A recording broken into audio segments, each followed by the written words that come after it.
All right, we're back. These are the last of my topics. Last of my topics, right? So I was on a message board, right? And I'm probably going to include two topics in this, right? I'm gonna add another. I'm gonna add one. I'm gonna add my other topic to this as well. Which team are you picking? 2018, 2021, 2024, right? Now, the hard thing about this is we already know what the outcomes of 2018 and 2020 and 2021 are, right? Because they've already happened. So I always find it funny when people propose these type of questions because more than likely people are not going to truthfully answer the question. They're going to go with the unseen in hopes that it looks better than what you have already seen, right? Because I saw this question pop up on the message board and someone asked this question, right? And I thought to myself, most people are talking, saying, oh, well, 2024, we're better doing this and doing this. And I said, bro, man, the revisionist history is astonishing, right? Is astonishing. I even saw someone went so far to say that in 2017 and 2020, you saw that the following year was not going to be good at all. And I'm like, so we go 10-3, right? Now, obviously, we end the 2017, we end the season losing to Pitt, Clemson, as well as Wisconsin, in a bowl game where they have a quarterback that just plays out of his mind, he literally turned into Joe Montana out there, Tom Brady, like he unbelievable catches over fantastic coverage, right? Now, I was critical of 2017, right? I was critical because I felt like obviously the ball bounced our way. But going back to some Coach Hayes said, because he was talking to Cuban Kane, and Coach Hayes said, you gotta let people talk. You gotta listen. Because if you listen long enough, people will change their own mind. They'll basically change their talking point, right? And I'm gonna tell you what that means. This Bobby Bowden quote: "Lose big, lose close, win close, win big." Right? That was something that I saw circulating around. I'm sure a lot of y'all saw it. Right? It was just absolutely hilarious to me because based on that particular quote,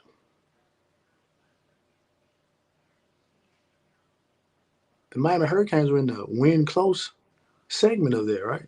Now, obviously, there was some people that were like, "Hey, man, you got to win. It builds character and stuff like that." And I wasn't with it because my thing was like, look, these games are too close. The defense is playing far too well, and we can't depend on these type of things the following year because a lot of turnovers were there. But people told me, oh well, Malik is going to be better next year. Because me personally, I thought Malik had peaked before the Notre Dame game, and there were people saying, oh well, no, Malik is fine. He's dealing with an injury, so that's why he's dealing with a shoulder and all this stuff like this. So he'll be fine next year. I'm like, okay, cool, cool, fine. So when you talk about 2018, right? Let's talk about what was spoken about in the offseason leading up to 2018. Malik Rozier was going to be better, right? It's going to be better.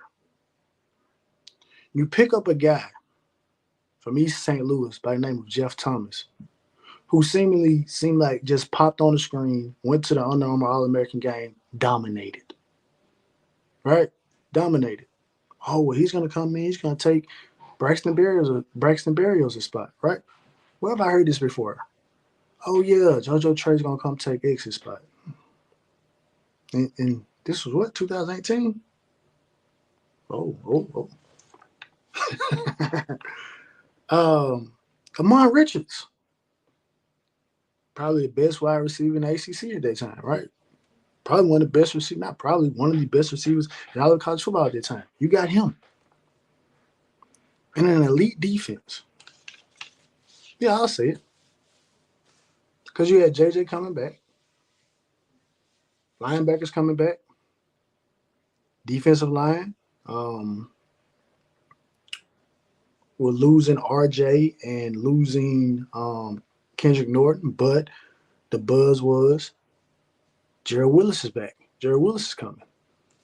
So might not be as big of a loss as many people think, right? So that was the off-season talk of 2018. And the talk was to build off of what we had in 2017. So for that particular person to say that there were signs that 2018 and 2021 were going to be bad, you're completely practicing revisionist history. Because I know that you're one of the ones, more than likely, that person was probably one of the ones that is spewing the whole lose close, lose big, lose close, then win close, and then win big, right? Because based on 2017, there was a lot of win close games.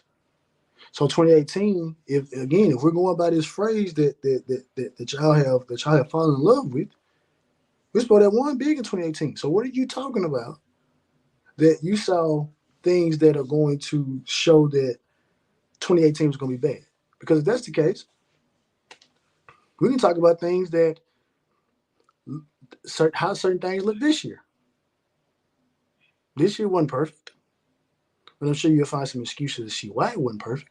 But you're not gonna extend the same olive branch to 2018. But again, I picked 2018 personally, me, um, because me personally, I didn't think it mattered whether Malik started or if N'Kosi Perry started in 2018. I didn't care because I thought that the defense. I didn't think we were gonna get as many turnovers.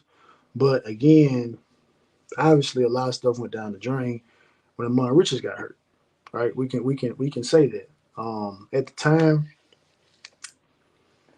I knew Amon Richards was a big loss, but it kind of goes back to what I the example that I brought up in my how much more talented are we video, in a sense that okay, AR went down, right? The example I used was when Duke Johnson went down against Florida State, and the rest of the season we kind of hit or miss because we didn't have a replacement that was giving us the same amount of you know production as Duke, but Jeff Thomas did.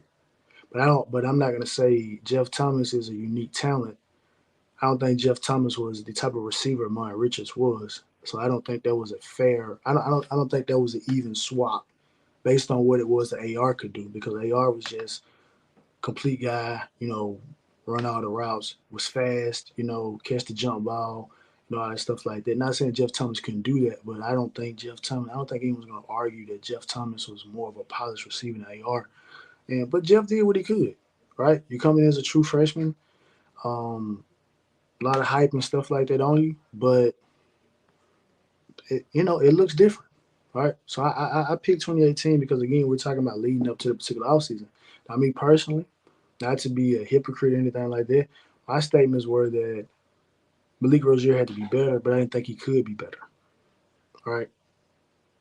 I thought he peaked, and I felt that the defense again wasn't going to get as many turnovers, but I didn't foresee that this season was going to go that bad.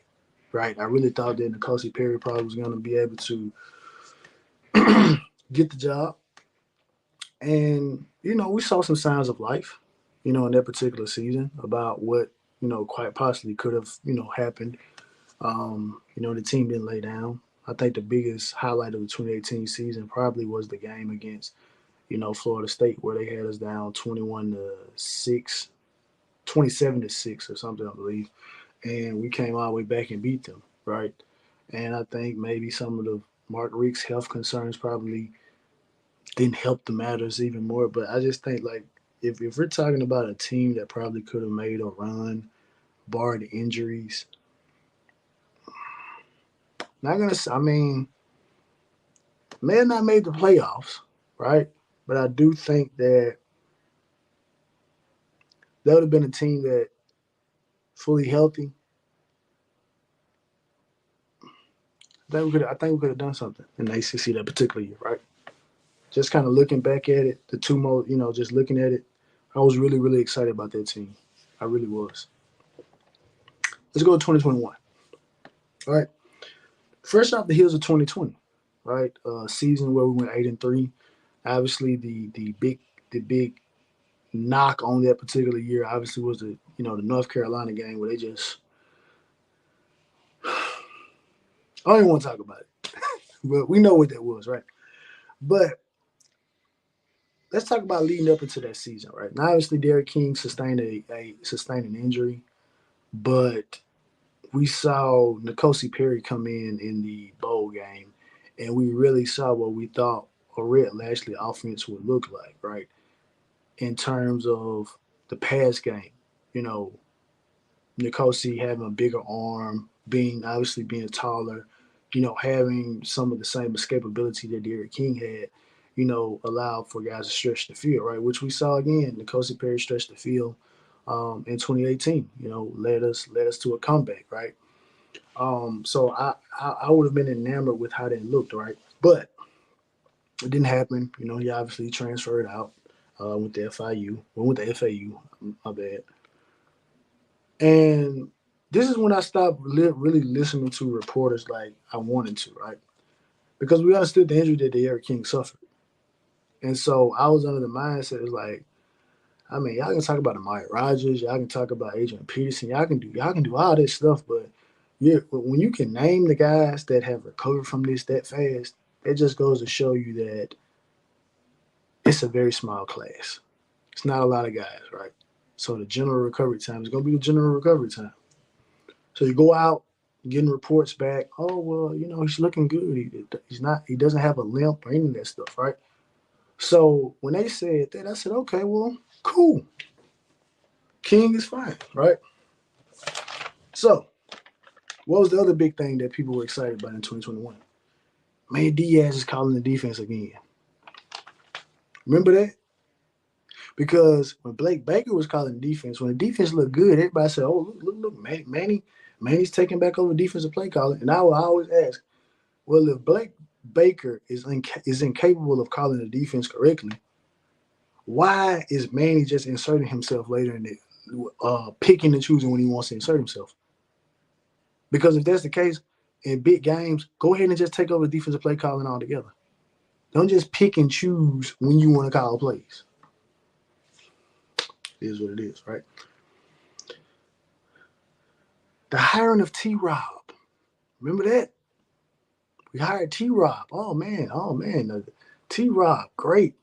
Man, look at the track record of defensive backs he's gotten drafted. Man, look at the guys that he's recruiting. Oh man, we got T. Rob, and then guess who else? Bob Shoop. Oh man, did you see the defense Bob Shoop ran at Mississippi State? Man, Manny is insulating, making sure that when he calls plays, man, we're gonna be on point, man. The defense is not gonna be a liability anymore. Guess what?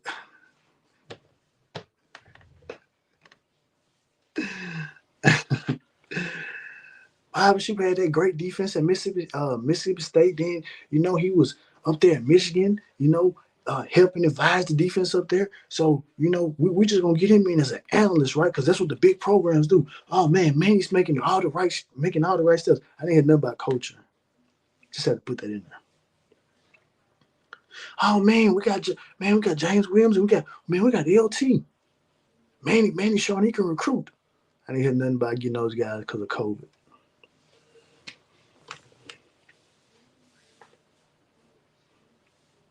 Guys don't stand on business, man. People were excited about that.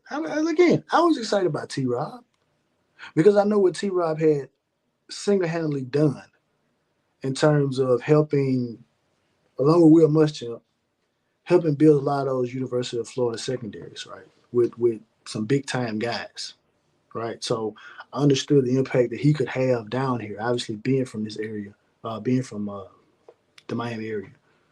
So it was big. Bob Shoop, I mean,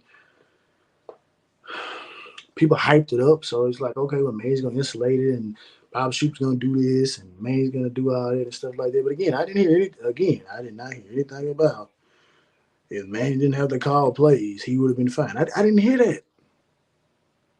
He insulated he insulated himself by getting T. Rob, who obviously had previous defensive coordinator experience, and Bob Shoop as an analyst, who himself ran a pretty successful defense at Mississippi State. And obviously you got James Williams, which and LT, two 5-star players, guys that according to recruiting services were supposed to play and start day one. So what's not to be happy about going into 2021? Now, obviously we understand what transpired in 2021, right? Obviously, first game, Derek King walks out on the field, we see him limping. I said, man, these folks done lied to us. Right? They lied to us. And obviously the Alabama game happened, Mississippi, Michigan State happened, and subsequent and so on and so on, right? So, but that's how people feel, right? So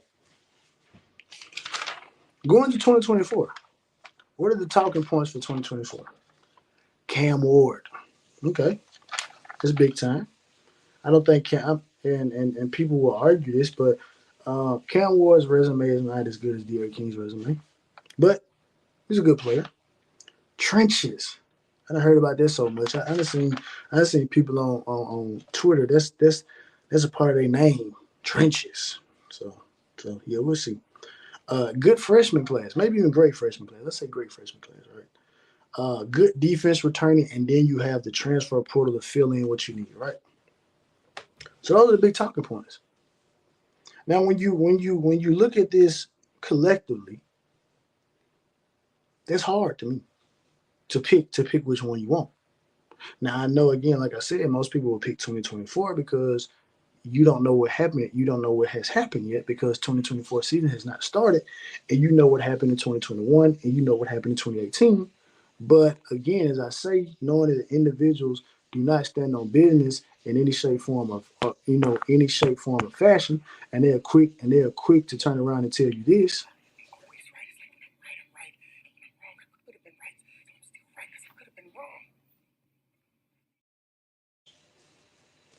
So when you're dealing with people like that, I mean, what more can you say, right?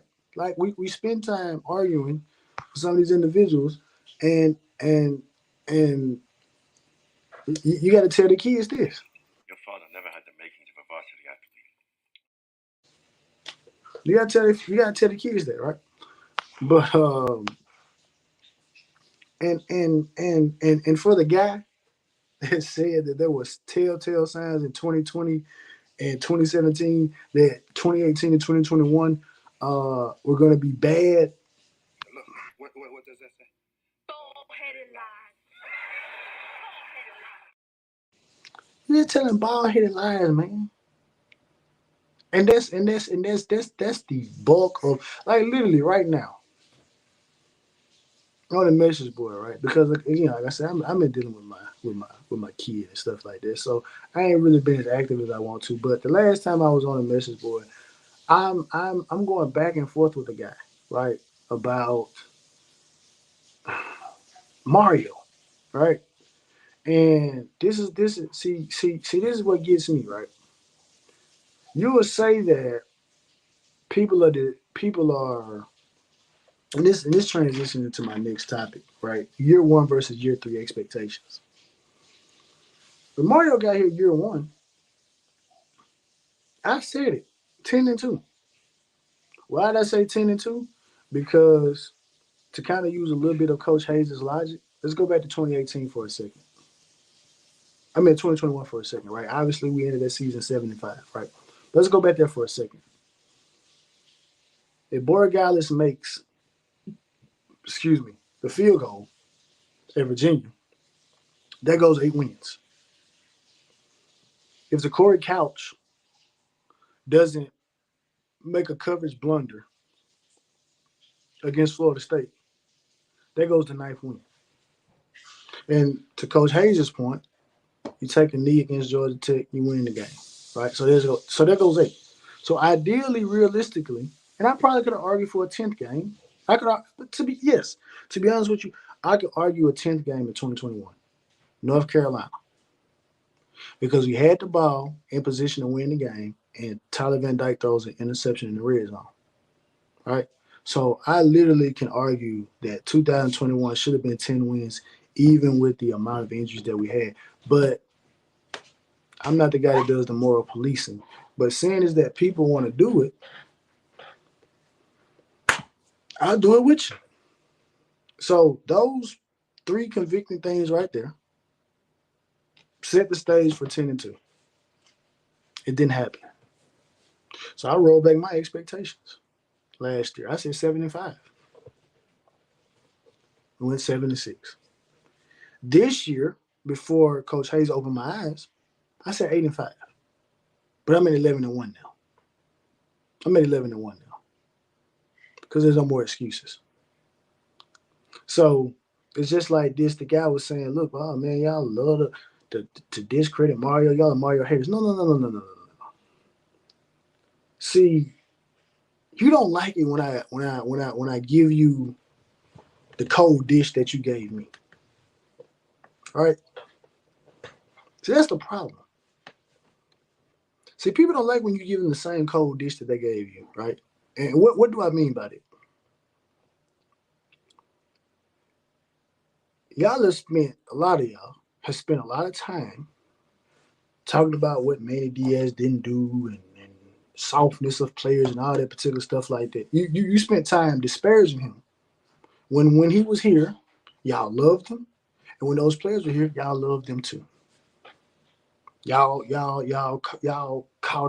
thought of these corny nicknames to call the class, Storm 18 and all this stuff. Y'all thought of that.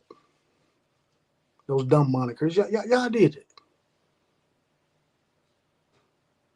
But now y'all want to disparage them. So when we turn around and say, look, you giving the same work as two guys that got fired.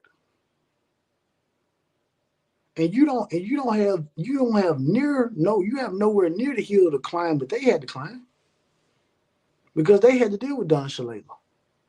They had to deal with the NCAA. They had to deal with boosters or set boosters that probably weren't so in on donating to the program like they wanted to.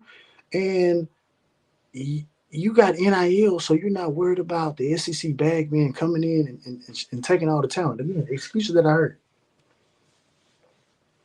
So it's like you're saying that we're disparaging Mario, but you're disparaging these guys when you, out of your own mouth, said, okay, these are the issues that are plaguing them. So you don't like when I give it back to you. But it's understandable.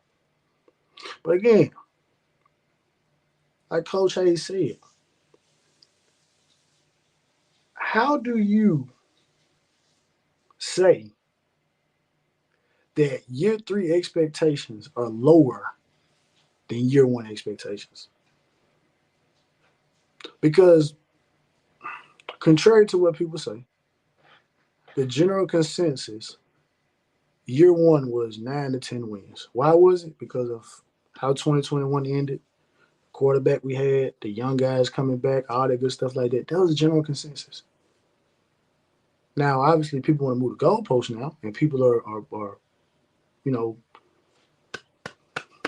throwing pom poms up, saying that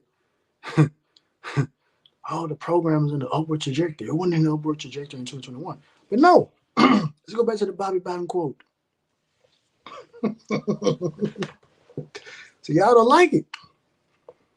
What Finesse 2 Times say is cool when they do it. It's a problem when I do it. You know the rest.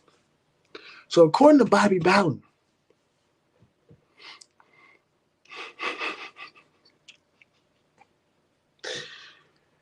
you lose big, you lose close. You win close, then you win big. So obviously we won one less game, but again, man, again we got a lot of injuries in 2021, right? I wasn't on the injury thing because I don't think we were beat. I don't think we were as beat up as people try to make it seem. But based on Bobby Bowden's quote, that was a lose close season.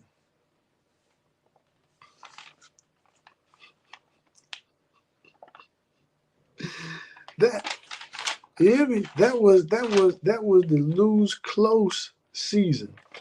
Bobby Bowden. That's what Bobby Bowden said. So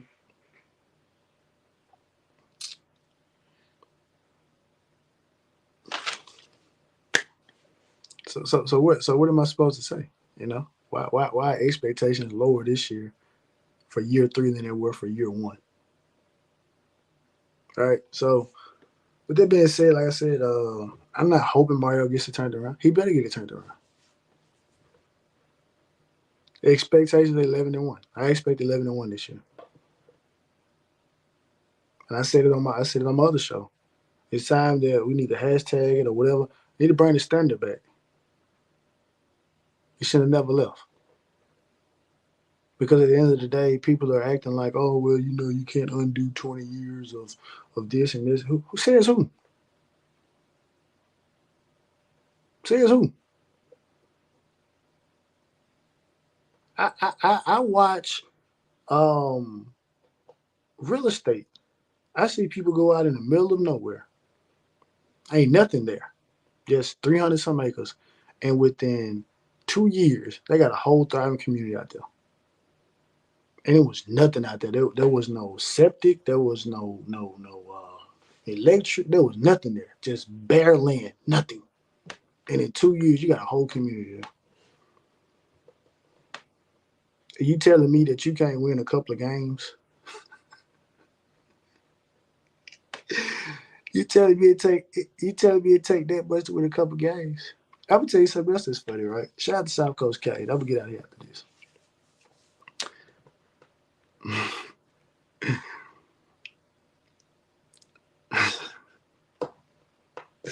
The hypocrisy of it all, right? The hypocrisy of it all, right?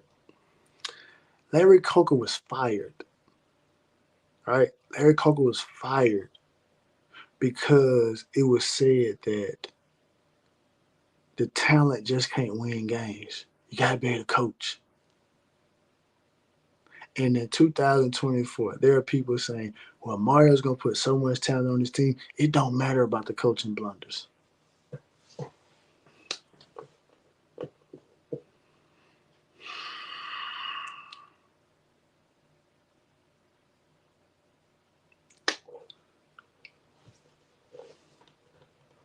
I'm confused, man. Oh, but I forgot, though. Oh, that was different. Oh, yeah. That was different. That was different. But anyway, man, I'm out, man. I might pop on somebody's show this week or something, call in, just depending on what I got going on. You know what I mean? But with that being said, man, y'all like, share, subscribe, comment. Um, especially if you're a goalpost mover, right? I want to debate somebody. I want to debate a goalpost mover. I really do. I'm about to reach out to Coach Hayes. I want to debate a goalpost mover. Um, I really do. I want to debate a goalpost mover. But anyway, with that being said, man, I'm out.